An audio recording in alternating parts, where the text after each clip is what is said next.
I eventually told him that I thought it was about my sexuality, and he was super sweet about it. Sara Gilbert dated Johnny Galecki for years on the set of Roseanne, but something felt wrong. Every time they kissed, she'd feel sad and didn't know why. Then she fell in love with someone else, a woman 18 years older and famous too. But she kept it hidden for nearly a decade, terrified Hollywood would end her career. When she finally came out in 2010, the secret had already cost her something she could never get back. And the person she was really protecting wasn't who you'd think. Sara Gilbert came into the world on January 29, 1975, at St. John's Hospital in Santa Monica, California. Born as Sarah Rebecca Abeles, her mother, Barbara Cowan, had been a child actress in the 1950s, and her grandfather, Harry Crane, was the man behind The Honeymooners, a legendary comedy show from 1951. Sarah was born into the entertainment world, but not without complications. Her mother had previously married Paul Gilbert, a vaudeville performer and World War II pilot who adopted Barbara's two children, Melissa and Jonathan. That marriage ended in 1972. Paul Gilbert died by suicide on February 13, 1976. A truth the family concealed for decades, initially telling the world he had died of a stroke. At the time, Sarah was just over a year old. By the time she was 6, Sarah was already observing the spotlight that surrounded her older half-sister Melissa, who starred in Little House on the Prairie. While Melissa basked in public recognition, earning a Hollywood Walk of Fame star at age 21, Sarah experienced it all from the sidelines. She once said she wanted to act simply because she was jealous of the attention Melissa received on set. In 1984, when she was 9, Sarah officially took on the surname Gilbert, symbolically tying herself to the same legacy. Her siblings, Melissa and Jonathan, weren't biologically related to each other or to Sarah, but they were all part of one complicated, high-profile family. Sarah's first time in front of a camera happened around the age of 6 in a Kool-Aid commercial. Her acting debut came 3 years later in a 1984 CBS TV movie called Calamity Jane, where she played a character named Jean. She was still attending regular school. Unlike many young actors, thanks to her mother's insistence on keeping things normal, her mother, Barbara, made sure the industry didn't swallow her up. Even though Barbara had worked in showbiz herself and ran a production company, she enrolled Sarah in public school and steered her away from the usual traps. That steady hand made all the difference. In 1988, everything changed. Sarah auditioned for Roseanne and landed the role of Darlene Connor, the sarcastic tomboy middle child who quickly became a fan favorite. She had just failed to get cast in a Facts of Life reboot, but Roseanne felt right. She once said that insulting her sister Melissa growing up had given her all the comedic timing she needed for the role. And it worked. Her performance was so authentic that she earned 2 Emmy nominations during the show's original run. Even after becoming a television star, Sarah didn't let go of her education. She enrolled at Yale University in 1993 while still working on Roseanne. From 1993 to 1997, the production adjusted itself around her class schedule, even filming her scenes in New York while she attended classes in Connecticut. She graduated in 1997 with a degree in art and a focus on photography.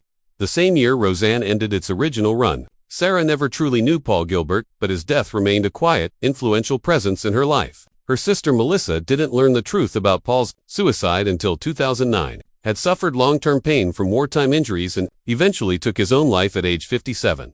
The story had remained locked away for decades. Barbara, meanwhile, carried a dual identity. She used multiple professional names over the years: Barbara Crane, Barbara Abeles, Barbara Cowan, to keep her family life and professional life separate. Her motivation was always to protect Sarah, and it showed. While Melissa's childhood was filled with media pressures, Sarah's was steadier, more protected, and deeply grounded. By the time Sarah appeared in the ABC weekend special Runaway Ralph in 1988, the same year she landed Roseanne, she was already a young professional, acting opposite Fred Savage, and based on Beverly Cleary's book, the show prepared her for what was to come. Then Roseanne hit, and everything accelerated. Her role as Darlene spanned from 1988 to 1997 and reshaped the image of a TV teenager. The show wasn't afraid to go deep. In Season 4's Darlene Fades to Black from 1991, the character wrestled with depression. Sarah balanced all of it: school, scripts, expectations, and kept growing. Her on-screen relationship with Johnny Galecki's David Healy began in Season 4. It brought out emotional layers in the show, especially when Dan, played by John Goodman, confronted them. The scenes felt real. Fans remember the tension when Dan caught Darlene and David kissing. It wasn't just good acting. It mirrored the kind of father-daughter confrontations happening in homes all over America. By Season 6, airing in 1993-1994,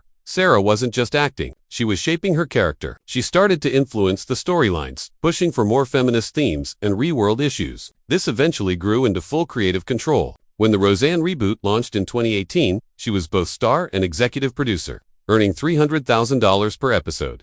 Even in the original series, she helped shape the writing. In a 1989 episode, her character read a poem that revealed a deep sadness behind the sarcasm, "Too short to be quarterback.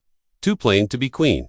It struck a nerve. By 1992, she even got a writing credit for the episode "Don't Make Me Over." In between TV work, she took on powerful film roles. In 1990, she starred in Sooty and Simpson with Louis Gossett Jr., playing a girl in segregated Georgia who befriends a black man hiding in the woods. The movie addressed racism and abuse and won her a Young Artist Award. Then, in 1992, she starred in Poison Ivy with Drew Barrymore. The movie flopped in theaters but became a cult favorite, especially on cable. Gilbert played Sylvie Cooper, a sheltered girl slowly manipulated by Barrymore's dangerous character. The performance earned her an Independent Spirit Award nomination. But it wasn't all smooth sailing. The 1997 Roseanne series finale divided audiences. It revealed that most of season 9 had been fiction. Dan had died, couples were switched, and the lottery win never happened. It felt like a betrayal to fans. Even Sara later admitted the show should have ended with season 8. When Roseanne returned in 2018, they undid the finale. Dan was alive again, the timeline reset, and Sara finally had the power to guide the story from behind the scenes. When Sara Gilbert joined ER in late 2004, she played Dr. Jane Fiegler, a quiet medical student moving through the chaos of County General. She was already well known as Darlene, but the writers never gave her much space. Between 2004 and 2007,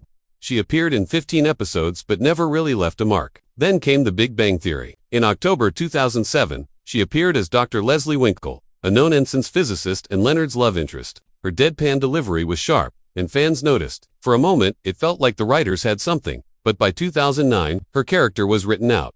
Behind the scenes, Gilbert was working on something new. In 2009, she pitched CBS a talk show, a talk about motherhood and life. She was shy and quiet, but CBS said yes, and the show premiered in October 2010.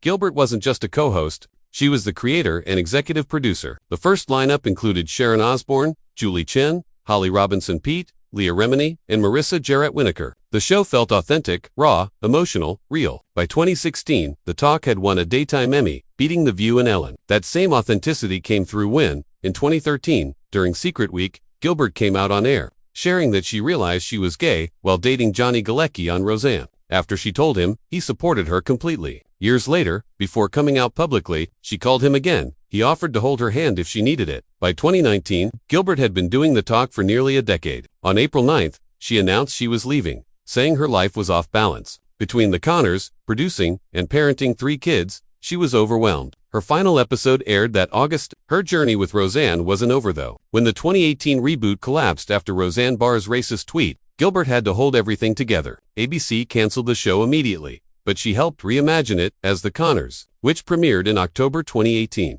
The first episode revealed Roseanne had died of an opioid overdose, a dark, emotional choice Gilbert helped write. From 2018 to 2025, she served as executive producer and lead star through 7 seasons and 111 episodes. During COVID, she helped shape storylines about job loss, fear, and isolation. The show's honesty kept it relevant. But by 2025, it was time to end. The final episode aired on April 23, 2025, closing 37 years of Roseanne history. Off-screen, Sara's personal life was just as eventful. After realizing she was gay, she began dating TV producer Allison Adler in 2001. They had 2 children, Levi Hank, born in 2004, and Sawyer Jane, born in 2007. In 2010, she came out publicly while promoting the talk. "I don't ever really think of things as out or in," she said. "I just think I am who I am."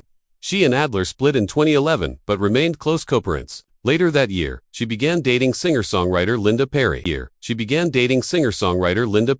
In 2013, Perry proposed during a picnic with a t-shirt reveal and a live performance by John Waite singing "Missing You." They married in March 2014 in Malibu, and their son Rhodes, Emilio Gilbert Perry, was born in 2015. But as work consumed Sara's life, their relationship strained. She left the talk in 2019 to focus on her family, and by December that year, she filed for separation. Their divorce became final in 2024. Even so, they stayed close. In June 2025, Linda told People magazine, "We're never not going to be a family." Sara agreed, saying, "It's really a beautiful relationship." She was just 13 when she became a household name on Roseanne. The sarcastic, brainy daughter Darlene Connor, a role that millions loved. But behind the camera, Sara was quiet, thoughtful, always watching. She never really fit in with the Hollywood crowd. While her co-stars were enjoying fame, parties, and attention, Sara was dealing with something she couldn't explain. At 17, she started dating her co-star Johnny Galecki, the same Johnny who would later star in The Big Bang Theory. They had chemistry on screen. Everyone thought they were perfect together. But Sara felt something was missing. She once said, "Every time we kissed, I felt sad." At first, she didn't understand why. She thought maybe she just wasn't ready for a relationship. But deep down, she knew it was something more. Something she was too scared to say out loud. Then, during one of their scenes together, she realized the truth. Sara was gay. It hit her quietly, like a whisper she couldn't ignore anymore. But this was the early 90s, a time when being openly gay in Hollywood could end your career. So she told no one, not her friends, not her family, not even Johnny. For years, she buried the truth. When Roseanne ended, she left acting for a while. She went to Yale, studied art and photography, and tried to live a normal life. But even there, she felt like she was pretending. Then, everything changed when she met Allison Adler, a television producer, 18 years older than her. For the first time, Sara felt seen, safe, loved. They built a quiet life together, away from cameras. They even had 2 children, but Hollywood still didn't know. Whenever reporters asked about her personal life, she dodged the question. She smiled politely, changed the topic, and moved on. For nearly a decade, she kept that part of her life hidden, terrified that if she told the truth, she'd lose everything. Then, in 2010, everything changed again.